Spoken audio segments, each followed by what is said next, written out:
হে দয়াময় প্রভু, আমার অস্তিত্বের মালিক, ইহকাল ও পরকালের ক্ষমা করনেওয়ালা, শয়তানের ওয়াসওয়াসা ও অবাধ্য নফসের তাড়নায় যে ভুল বা গুণাগুলি অতীত, বর্তমান, ভবিষ্যতে করেছি, করব, তা হতে মুক্তি চাই আপনার শাহী দরবারে।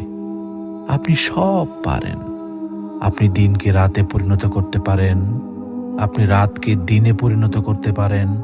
আপনার কুদরত ও ক্ষমা সব কিছুর ঊর্ধ্বে। আপনি কারো কাছে জবাবদিহিতা করেন না। আপনি রাজাধিরাজ। আপনার মহিমা যে ভাষায় লিখি না কেন, সবই ম্লান হয়ে যাবে আপনার শানে। পাপের ভুবনে পাপে পূর্ণ আমি, শত সহস্রবার ভূপৃষ্ঠে কপাল ঠেকিয়ে আপনার নূরের চরণতলে ক্ষমা চাই।